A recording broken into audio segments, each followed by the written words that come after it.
저는 30대 중반 여성입니다. 현재 9살 딸아이 하나 키우고 있어요. 얼마 전에 이혼을 하게 되었는데 아무리 생각해봐도 이해가 안 되네요.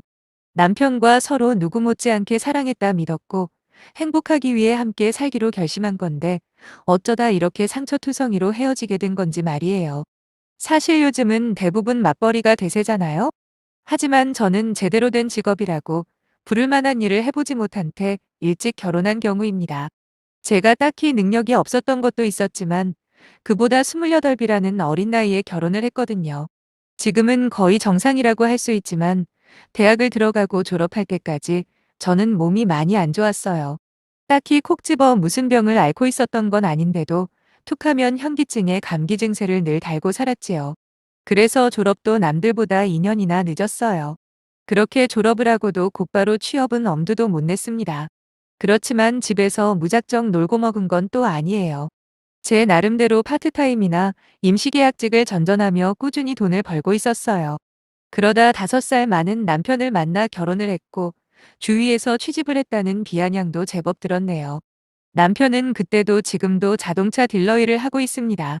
우연히 남편이 다니는 업체에 알바를 하러 갔던 적이 있었는데 그때 남편이 저한테 한눈에 반했다며 따라다니기 시작한 거죠. 처음부터 남편과 사귈 생각은 없었어요. 하지만 적당히 거리 두면서도 저에게 관심을 표시하는 남편의 마음에 저도 조금씩 감동을 하게 되더라고요. 그래서 사귀기로 했고 딱 1년 후에 결혼을 하게 된 겁니다. 아무래도 영업직이다 보니 수입이 들쭉날쭉한 측면은 있었지만 그래도 경제적으로 문제가 있지는 않았거든요. 어떤 달은 600이 넘는 달도 있고 또 어떤 달은 300이 안 된 적도 있어도 대략 평균 500은 벌어왔으니까요. 그런데 지금 이렇게 남편과 헤어지게 된 이유가 바로 그놈의 돈 때문이네요. 결혼하고 초반에는 그래도 그럭저럭 꾸준하게 돈을 벌더니 최근 몇 년간 남편의 수입이 많이 줄기 시작했습니다. 그에 비해서 딸아이가 크면서 생활비가 점점 늘더군요. 그래도 그 와중에 은퇴하신 시부모님께 형제들끼리 매월 40만 원씩 각출해서 용돈을 드리고 있었어요. 적은 돈이라면 적다고도 할 수 있지만 저희 형편에서는 결코 적다고 할 수 없는 금액입니다. 사실 결혼하고 거의 바로 딸아이를 임신하는 바람에 맞벌이는 꿈도 못 꿨어요. 안 그래도 몸이 약한 제가 괜히 돈 몇 푼 벌겠다고 무리할 수는 없었거든요. 그래서 친정아빠가 500만 원씩 2번이나 도와주셨습니다. 돈 걱정 말고 아이와 제 건강 관리에 집중하라는 의미로 말이죠. 거기다 저희가 경제적으로 쪼들리는 상황에 처한 건 다른 이유도 있었어요. 3년 전에 시부모님께서 돈을 빌려가신 적이 있거든요. 은퇴를 하시면서 이제는 도시 생활보다 귀농해서 살고 싶다며 전원주택을 지으시겠다는 이유였지요. 비록 맞벌이는 아니었지만 그래도 애 키우면서도 제 나름대로 열심히 모아놨던 돈이 5천만 원 가까이 있었는데 그걸 빌려드린 거예요. 저라고 처음부터 선뜻 드리기로 마음먹은 건 아닙니다. 하지만 남편이 그러더라고요. 시부모님이 사셔봐야 얼마나 더 사시겠냐고. 우리는 아직 젊고 기회가 많지만 부모님은 그게 아니냐고 하는 겁니다. 그러면서 부모님 집이 먼저지 않겠냐며 열심히도 저를 설득을 했습니다. 거기다 어차피 부모님 돌아가시면 그때 저희 지분만큼 형이랑 나누면 되는 거 아니겠냐고 그냥 길게 적금 넣어뒀다 생각하자라고 하더라고요. 그때만 해도 남편의 말이 맞다고 생각했습니다. 빌려드린 돈이 어디 도망가는 것도 아니지 않냐고요. 그리고 남편 혼자 외벌이라는 점도 시부모님께 돈을 빌려드려야 한다는 압박감으로 작용한 것도 맞습니다. 그때만 해도 남편의 수입이 이렇게까지 줄어들 줄은 몰랐던 터라 별 걱정 없이 빌려드렸어요. 그런데 내 집 없이 전세를 산다는 게 참 쉽지만은 않더라고요. 누구는 좋은 집주인을 만나 전세금 올려줄 걱정 없이 4년이고 6년이고 계약갱신해가며 산다고 하는데 우리는 어떻게 2년만 살고 나면 전세금을 말도 안 되는 수준으로 올려달라고 하던가 아니면 자기들이 들어와서 살아야 한다고 내쫓는지 정말 속상했어요. 그러다 보니 처음에 1억 전세 대출이 어느덧 2억까지 이르게 되더군요. 남편의 수입도 눈에 띄게 줄면서 점점 생활비도 간당간당해졌어요. 솔직히 말해서 더 아껴서 쓸 곳도 없는 상황이었습니다. 그만큼 제가 타이트하게 소비를 했었거든요. 그 와중에 시아버지께서 돌아가셨다는 소식을 들었죠. 시어머니께서 외출을 한 사이에 뇌출혈로 쓰러지셨다는데 안타깝게도 살릴 수 있는 골든타임을 놓치는 바람에 그만 집에서 돌아가시게 되었습니다. 상황이 그렇다 보니 시어머니께서는 그 집에 혼자 있기 싫다고 하시더라고요. 그래서 아주버님 집에서 지내시기 시작하셨어요.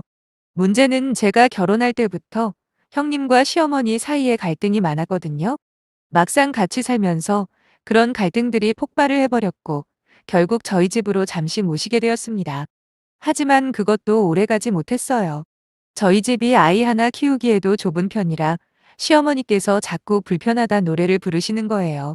그래서 저희는 가족회의 끝에 시골에 있는 전원주택을 팔기로 결정했습니다. 그 집을 팔고 시어머니가 지내실 곳을 마련하자는 취지였죠. 그런데 말이에요. 시어머니가 가지고 있던 전원주택이 잘 팔리지가 않는 거예요.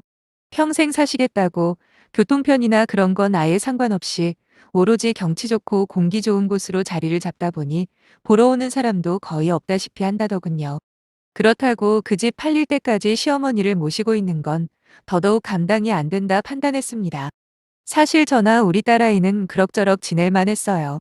문제는 시어머니께서 답답하다고 난리를 치신다는 거였죠. 뭐 어떻게 하겠어요?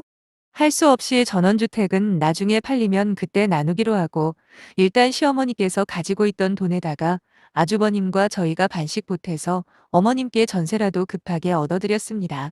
말씀드렸다시피 저희가 모아놓았던 돈은 이미 아버님께 빌려드린 뒤라 다른 방법이 없었죠. 결국 남편의 신용대출로 돈을 마련해서 드렸어요. 그 후로 저희는 전원주택만 팔리기를 기다리고 있었는데 그렇게까지 안 팔릴 줄은 몰랐네요.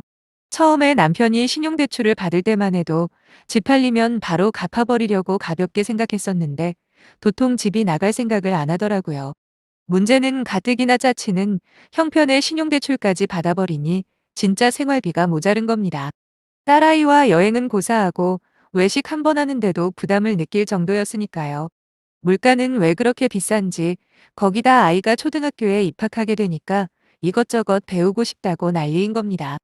돈이 없어 딸아이 학원 하나 맘 편하게 못 보내는 현실이 너무 속상하고 서럽기까지 하더군요.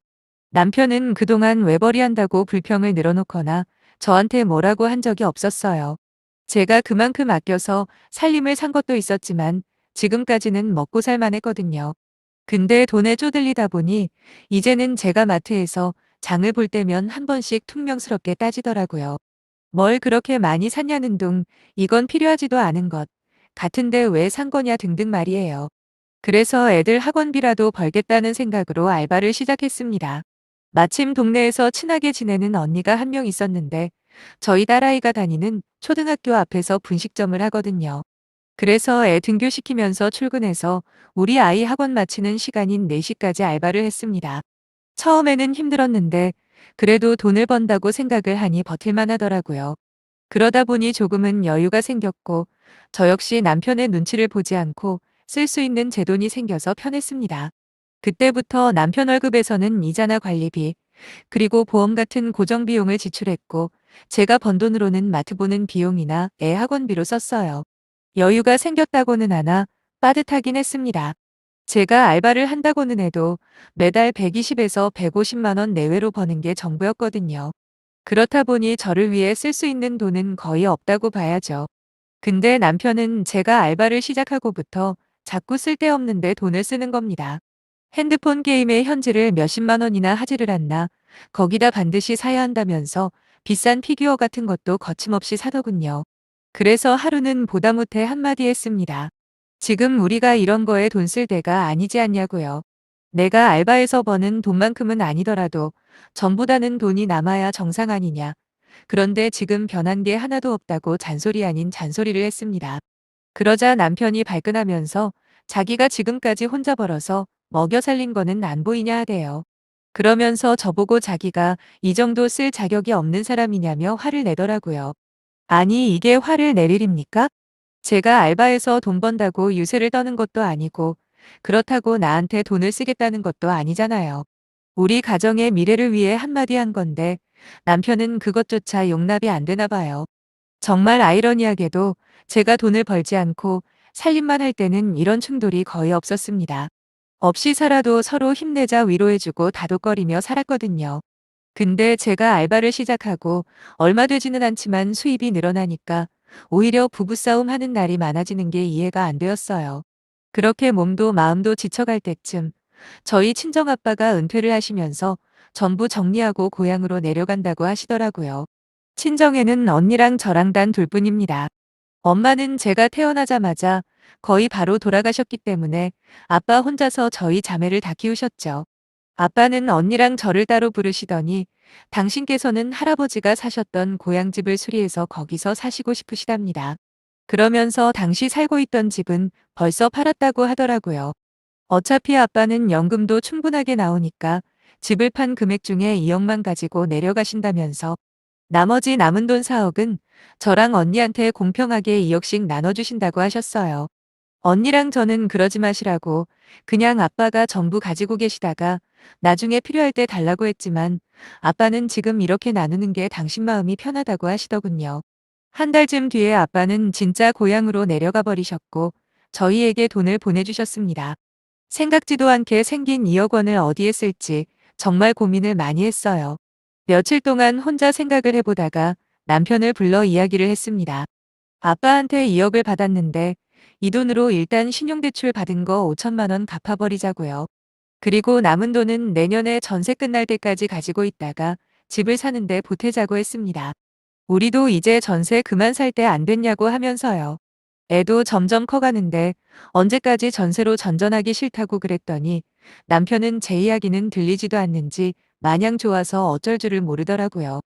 그때만 해도 남편도 저와 같은 생각인 줄로만 알았는데 며칠이 지나고 완전히 말도 안 되는 개소리를 하는 거예요. 저희 아빠가 주신 그 돈에서 딱 1억만 쓰잡니다. 어디에 쓰려고 그러냐 물어보니 시어머니 집 사는데 필요하다고 말하더군요. 저희 집이 내년에 전세 계약이 끝나는 반면에 시어머니에게 얻어줬던 전세집은 올해 끝나거든요. 그런데 어머님 집 전세금에 1억만 더 있으면 그럭저럭 혼자서 지낼 만한 집을 살 수 있다나요? 그것도 명의는 시어머니 앞으로 돌리고 말이에요. 뭐 말로는 우리 명의로 사면 나중에 우리가 집 살 때 이 주택자가 돼서 불리하다나 뭐라나 거기다가 나중에 어머님한테 사들인 집값이 오르면 1억 빌려주고 2억을 받을 수도 있다네요. 지금 생각해도 저런 헛소리가 어떻게 입에서 나올 수 있는지 아직도 이해가 안 됩니다. 당연히도 저는 싫다고 했습니다. 왜 우리 아빠가 나한테 준 돈으로 어머님 집을 사드리는지도 용납이 안 되고 거기다 전원주택도 아직 안 팔렸는데 무슨 집을 또 사드리냐 따졌어요. 그랬더니 남편은 언젠간 팔리지 않겠냐고 전원주택이 팔리면 거기에도 우리 지분이 있는데 뭐가 걱정이랍니다.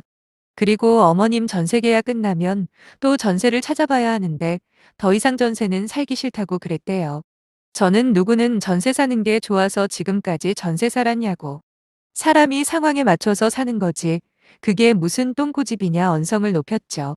그냥 전원주택 팔리면 거기서 나온 돈으로 그때 가서 집을 사시던 말던 알아서 하시라고 절대로 이 돈은 못 준다고 못을 박았습니다. 그리고 당신 하는 꼴을 보니 신용대출도 이 돈으로 갚자는 거 취소라고도 말했고요. 그러자 남편이 아주 곤란한 표정을 지으면서 벌써 시어머니한테 그렇게 하기로 말을 해놨답니다. 어머님은 벌써 집 보러 다니고 계시고 있다고 자기가 무리한 거 부탁하는 것도 아닌데 저보고 오히려 이상하게 반응을 한다며 뭐라고 하는 게 아니겠어요? 전부 다 듣기 싫다고 했습니다.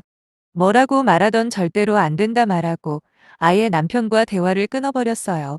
그 일로 인해서 남편과의 갈등은 극에 다다랐는데 남편은 끝까지 포기를 안 하더라고요. 급기야 해서는 안 될 말까지 하는데 그동안 전업주부로 집에서 먹고 놀게 해줬더니 이제 와서 자기 엄마를 위해서 그 정도도 못 해주냐면서 자기 계획대로 밀어붙일 거라네요. 그러면서 자꾸 엄마 돌아가시면 전부 우리 돈이 되는 건데 뭐가 그렇게 못마땅하거냐 투덜투덜거리더군요. 저희 시어머니 나이가 얼만지 아세요? 지금 딱 60둘이십니다. 그리고 건강 상태도 아주 정정하세요.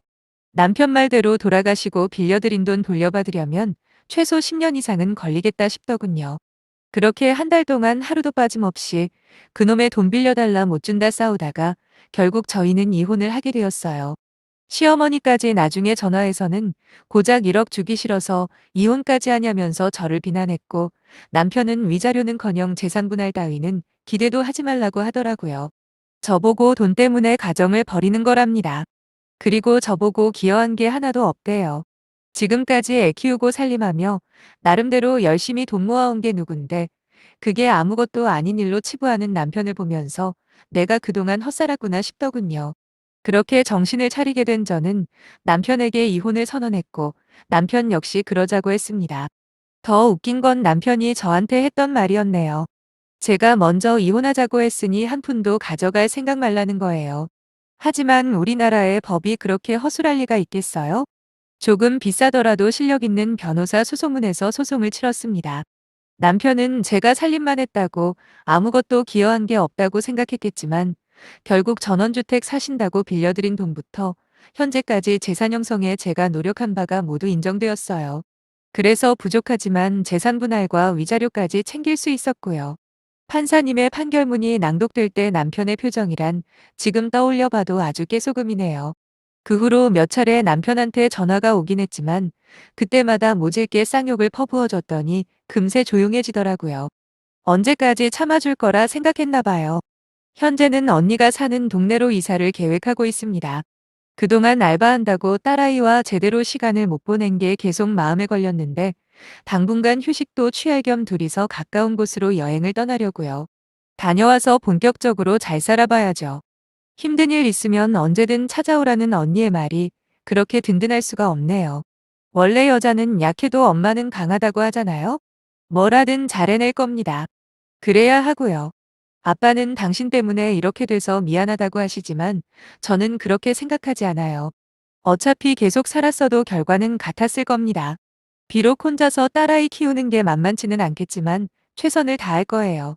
그리고 엄마로서도 열심히 살겠지만 저 자신의 행복도 챙기는 것도 잊지 않고 살아보겠습니다. 다시 시작하는 저에게 힘내라고 응원해 주시면 정말 감사하겠네요.